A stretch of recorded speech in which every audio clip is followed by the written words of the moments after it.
There's a whole fleet of them. Look on the ASA. My gosh. Welcome to Watch Mojo, and today we're counting down our 10 picks for alleged UFO encounters that make us feel just a bit uncomfortable. What is it? I don't know what that is.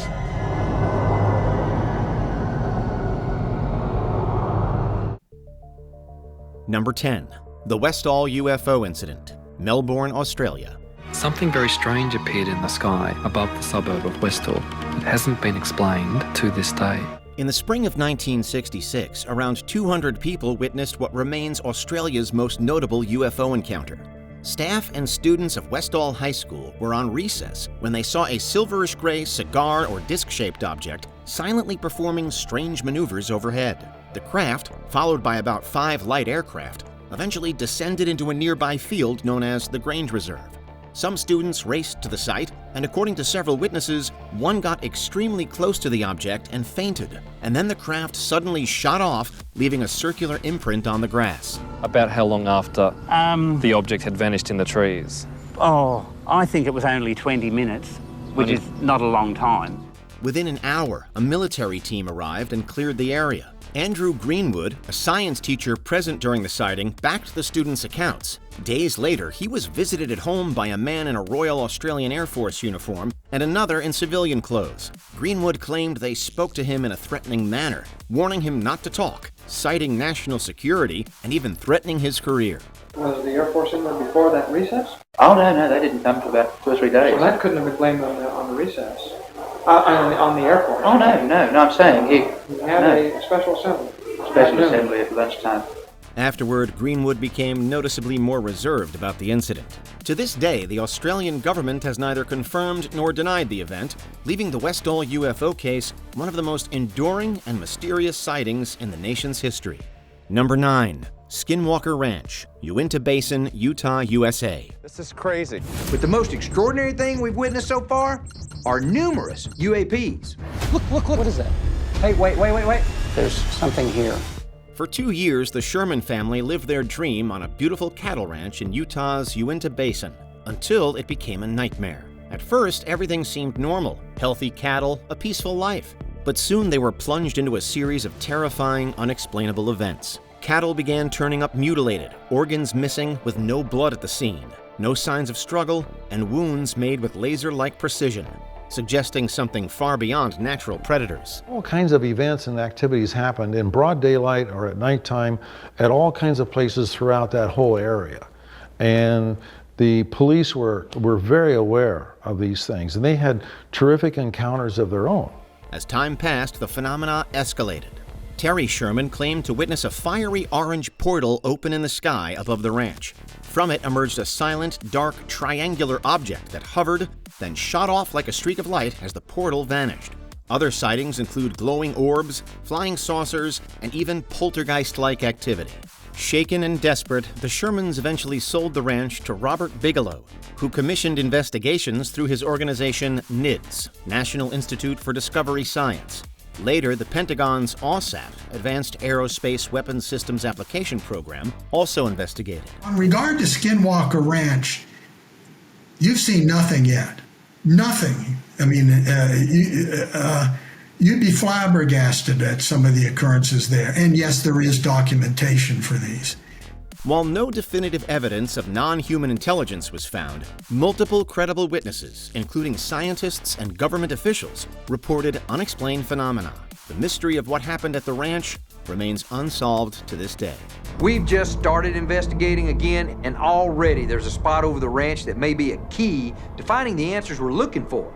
The question is, how far do we have to go to find out? Number 8. The Tic Tac Incident. Undisclosed location off the southern coast of California, USA. My gosh. They're all going against the wind. The wind's 120 knots from the west. Look at that thing, dude. While conducting a training exercise off the coast of Southern California, the USS Nimitz and the USS Princeton encountered one of the most credible UAP incidents in U.S. military history.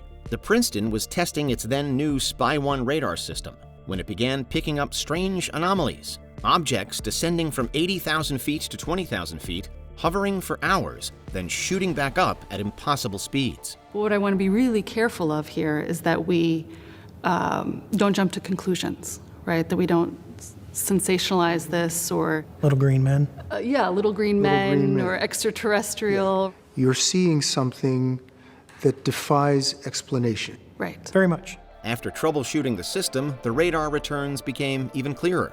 About a week later, Top Gun graduate Commander David Fravor and wingman Alex Dietrich were redirected mid-exercise to investigate one of the signatures. Flying FA-18s, they reached the coordinates but initially saw nothing until they spotted a disturbance on the ocean's surface, a patch of white water about the size of a Boeing 737. Above it hovered a smooth, white Tic Tac shaped object, moving erratically like a ping pong ball in a cup, according to Fravor.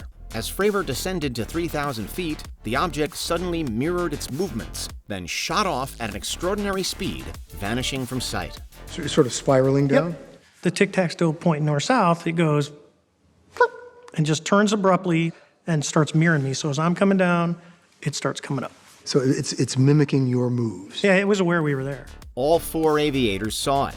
In 2023, Fravor testified under oath before Congress, stating the technology displayed was far beyond anything known to humanity, and that the military has no way to defend against it. Roger, there's troubleshooting. Number 7. The Kinross Incident, above Lake Superior, USA-Canada border. Most people exploring UFO phenomenon have heard of alien abductions, but entire planes vanishing? That's rarer. In November 1953, radar operators at the Ground Control Interception Station in Sault Ste. Marie detected an unidentified craft flying at 500 miles per hour through a restricted U.S. airspace over Lake Superior. First Lieutenant Felix Moncla Jr. and Second Lieutenant Robert L. Wilson, stationed at Kinross AFB, were scrambled in an F-89C Scorpion to investigate. Due to stormy weather, Wilson struggled to lock radar onto the erratic object. Guided by Calumet Air Force Station, Moncla descended to 7,000 feet. Soon, radar showed the 2 blips, Moncla's jet and the UFO, merging. Seconds later, both vanished. Despite an extensive 29,000 square mile search by U.S. and Canadian forces, no trace of the aircraft or object was ever found. Initially, the Air Force suggested a crash or mid-air explosion, later claiming the UFO was a Canadian C-47. The Royal Canadian Air Force denied having any aircraft in the area. In his book, The Flying Saucer Conspiracy, Major Donald Kehoe proposed the object either collided with or absorbed the jet. Moncla's gravestone reads, "Disappeared November 23, 1953, intercepting a UFO over Canadian border." The mystery remains unsolved.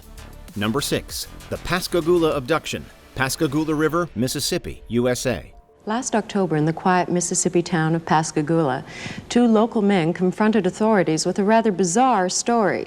Charles Hickson and Calvin Parker told of a strange craft landing near their fishing site and of being taken aboard by 3 unearthly creatures. On a crisp October night in 1973, Charles Hickson and Calvin Parker were preparing to leave their fishing spot on the Pascagoula River when they heard a sudden humming noise behind them. Turning around, they saw a blue light growing larger in the sky.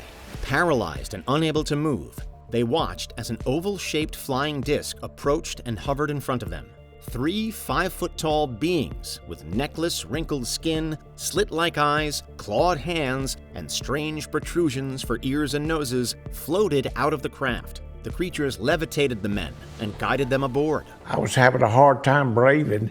Well, she took out her fingers and just kind of stood there and kind of looked at me. Now, she didn't say nothing, but mentally I felt like she said, "We're not going to harm you." Inside, Charles was held in place by 2 beings, while a mechanical eye emerged from the wall and scanned his body. The creatures seemed robotic, going about their task with no interest in the men. Calvin remembered little about the event except for being punctured in the arm, which left a wound. But Charles experienced the entire examination they underwent. The creatures returned the men to the riverbank, where they regained control of their bodies. Afterward, the men reported the encounter to the sheriff's office. Sheriff Fred Diamond and Captain Glenn Ryder interviewed them separately to detect any inconsistencies in their stories. They had in their mind that it was just a big joke. And if I understand it correctly, they ran one test on Mr. Hickson. The machine showed that he was telling the truth. Then they run another one. And then the examiner, he began to wonder himself. So he ran the third test, and he believed just what Mr. Hickson had told him. Despite their initial skepticism, the men's accounts matched perfectly. However, to further test their credibility, the sheriff secretly left a recorder in the room where the two men were alone. When the tape was played back, it revealed the men's raw fear and continued discussion of the traumatic event, showing that they truly believed what had happened. The mystery remains unsolved. I don't know. I think that they know more of what's going on down here on this earth than we think. And I don't know, they might have been, you might say, looking for somebody that could, you might say, hold up under the strain and convince people that there is another world. Number 5, the Cash Landrum Incident, Huffman, Texas, USA. So I didn't know whether to stop, to back up, keep going, or what. So we just kept driving. We thought, well, maybe it's an air balloon or something, you know, weather balloon or something. In December 1980, Betty Cash, Vicki Landrum, and her grandson Colby were driving on a Texas road when they noticed a bright light above the treetops. As the light approached, they saw a diamond-shaped craft about the size of a water tower hovering just above the tree line. Flames intermittently erupted from the base, radiating intense heat. Betty, driven by curiosity, stepped outside to observe, but the heat became unbearable, forcing her back into the car, which had become so hot she needed to use the sleeve of her leather jacket to open the door. Despite the inconclusive medical reports, Schuessler believes that all 3 victims received some kind of radiation exposure caused by the UFO. The craft rose slowly into the sky, and a rhythmic thumping noise grew louder, like an approaching tornado.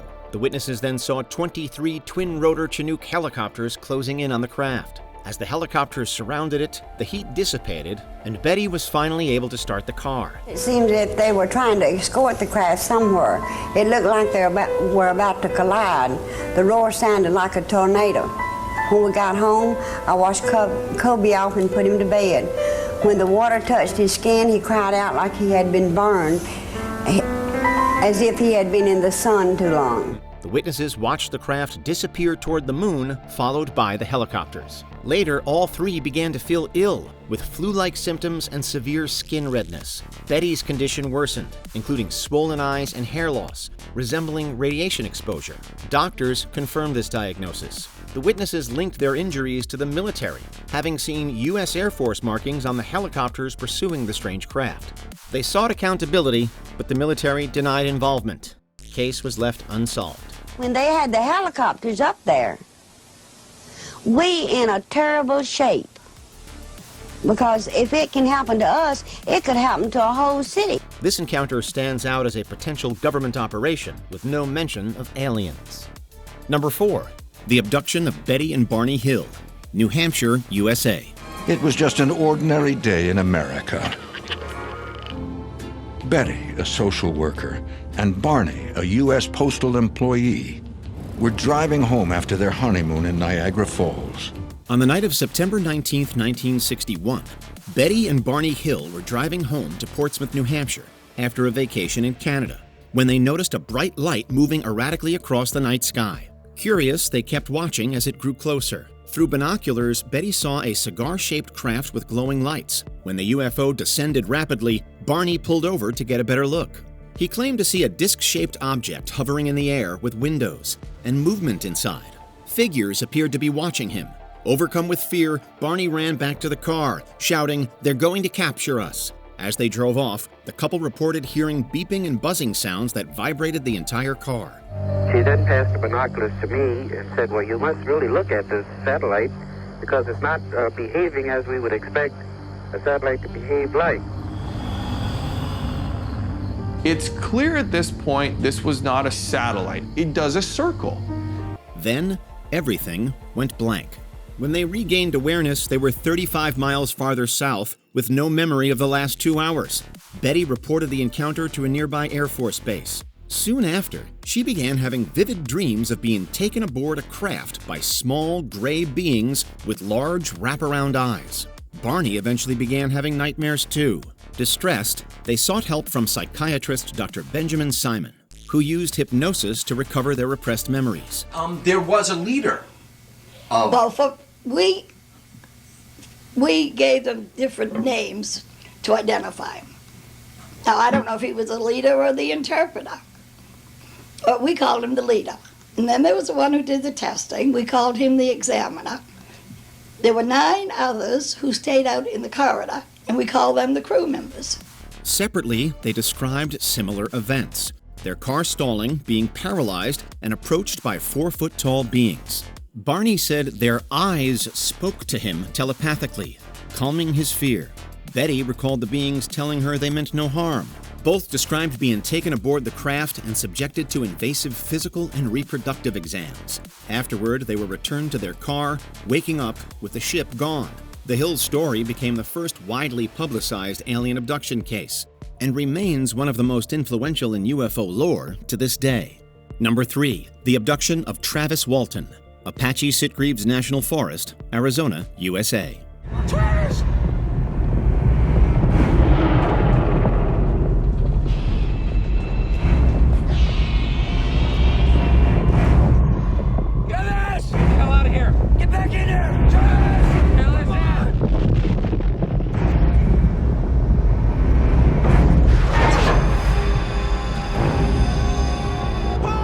On a clear November evening in Arizona's Apache Sitgreaves National Forest, Mike Rogers and his logging crew were finishing up for the day. Around 6 p.m., while driving home along Turkey Springs Road, Travis Walton, sitting shotgun, noticed a hazy golden light through the trees. Assuming it was campers or hunters, the crew continued until reaching a clearing, where the true source was revealed: a glowing, metallic, disc-shaped craft hovering above the treetops, pulsing with golden light. It was the parts that weren't glowing.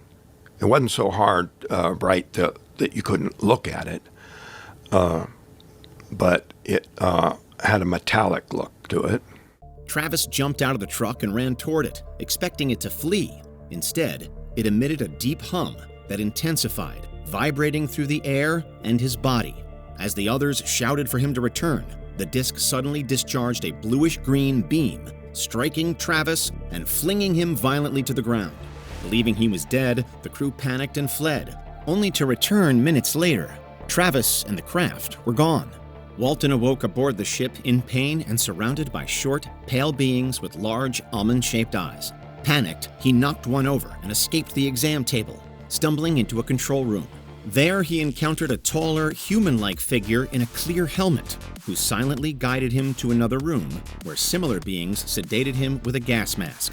5 days later, Walton reappeared at a gas station 30 miles from the abduction site, disoriented, dehydrated, and 10 pounds lighter, with a needle mark on his body. During his disappearance, locals suspected his co-workers of foul play, believing the alien story was a cover for murder. 5 days ago, about sundown on Rim Road, north of Turkey Creek, did you see an unidentified light just above the tree line? Yes. Did you see an object hovering above the clearing? Yes. Each crew member was questioned and given a polygraph. 5 passed, and 1 test was inconclusive, not failed. Travis's sudden return cleared their names. His case became one of the most famous abduction stories ever, inspiring the film Fire in the Sky. Alien abduction is terrifying, but so is being wrongly accused of murder with no proof to clear your name. Doing a lot of thinking about what happened. Hell, it was all my fault, Mike. I never should have got out of the truck. Number 2, the Roswell of Brazil, Varginha, Brazil. I'd like to start off by saying, but this is like, you know, the holy grail of witnesses for me. So I am like so happy to be here right now. Can you describe to us what happened in January of 1996? Anyone familiar with UFO lore has likely heard of the Roswell crash, but Brazil has its own version, the Varginha Incident. A swirl of unconfirmed but widely shared claims paints a picture of a crashed UFO, an alien on the loose, and military involvement in a small Brazilian city. On a January morning in 1996, Eurico Rodrigues de Freitas and his wife, Aurelina Augusta, were outside doing farm work when they saw a strange submarine-shaped craft silently floating over a cow pasture just outside of Varginha. The object appeared damaged and losing altitude as it drifted toward the city, disappearing over the horizon. They kept quiet about it until a much more dramatic encounter occurred hours later. There was like a little person but with no hair whatsoever, red eyes and 3 horns. She pointed to the other girls and started running the other way.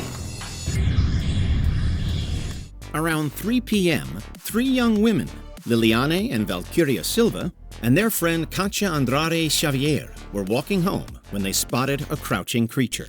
It stood 4 to 5 feet tall, with oily brown skin, a large head bearing 3 horn-like protrusions, and glowing red eyes. The stench of sulfur filled the air. One of the girls screamed, staring at the creature, which turned and locked eyes with them. According to filmmaker James Fox's documentary Moment of Contact, Liliane and Valkyria fled, but Katia froze, claiming to feel the creature's fear as it seemingly begged her for help telepathically. They said it wasn't a good experience at all. If they could choose, they wouldn't go through it again. And only people who have been through what they have been through can tell how they felt and how it all affected their lives. This emotional exchange became the film's titular Moment of Contact. When the sisters returned with their mother, the being was gone, but a footprint and the lingering sulfur odor remained. Word of the encounter quickly spread. That evening, locals reported seeing military and police vehicles along with fire trucks surrounding a vacant lot rumored to be where the alien had been captured. Some claimed it was taken to a local hospital under military guard, though no official records support this. Rumors grew that the creature was transferred to a military base and that a man who had allegedly transported it died from a bacterial infection contracted during contact. And even the mother said when she went to where the creature was, she said that the stench, even there after the creature was gone, got in her nasal cavities and she tried to flush it out with water and saline or whatever, and she just couldn't get it out of her nasal cavities. Really crazy. But they all did. I mean, everybody talked about that stench. The Brazilian military later dismissed the entire event, stating the creature was a confused man with a mental disability and the military activity was part of a scheduled drill. A misidentification? A coincidence? Or did something truly unearthly happen in Varginha that day? The mystery remains one of the most intriguing in UFO history. So grateful to have had this opportunity to meet you guys. This is why I do what I do, and I want to thank you from, bottom of my heart. Before we continue, be sure to subscribe to our channel and ring the bell to get notified about our latest videos. You have the option to be notified for occasional videos or all of them. If you're on your phone, make sure you go into Settings and switch on your notifications. Number 1. UFOs and Nukes, the Maelstrom AFB incident. It happens in 1967 at Maelstrom Air Force Base in Montana. Since the end of World War II, fears of nuclear war have loomed large, especially during the Cold War, when thousands of warheads stood ready for launch. While many of those weapons have since been dismantled, over 12,000 still exist today. The terrifying reality? It often takes just a few individuals to authorize a launch that could end life as we know it. But what if that control wasn't entirely in human hands? Suddenly, the unthinkable happens. The lights turn from green to red. In other words, red meaning unlaunchable. Everything went red. All 10 missiles were disabled, every single one of them. On March 16, 1967, at Montana's Maelstrom Air Force Base, former U.S. Air Force missile launch officer Robert Salas experienced something that still haunts him. Stationed 20 meters underground at the Oscar Flight missile silos, Salas received a routine call from a guard topside reporting strange lights in the sky. Thinking it was a prank or local aircraft, Salas brushed it off until 10 minutes later when the guard called again, this time terrified and shouting. According to Salas, the guard described a glowing reddish-orange disc hovering silently just outside the front gate, pulsating eerily. Moments later, alarms blared inside the launch facility. Salas and his partner raced to the missile control board, only to watch in shock as one by one, all 10 of their Minutemen nuclear missiles went offline. All 10 of their missiles went down while a UFO was overhead. All 10 of our missiles went down. The UFO was immediately over our facility. What did you think when you found out that this had happened not once, but twice? These were the most sophisticated weapons we had, and so it was worrying that something very unknown, very unusual, very strange could disable them. Completely disabled, with no clear cause. They were unable to launch or defend, even if ordered to. The Air Force later blamed the shutdowns on technical glitches and officially denied any connection to unidentified flying objects. But Salas and others involved have maintained their story ever since. Whether it was extraterrestrial or not, the thought that an unknown force, intentional or accidental, can interfere with a nation's nuclear arsenal is chilling. This was extraterrestrial in nature. I honestly believe that. If something can shut them off, what's stopping it from turning them on? What are some creepy UFO stories you think we should talk about in the future? Let us know in the comments below. Why the government don't release what they know, or if they know anything, I don't know. But they not.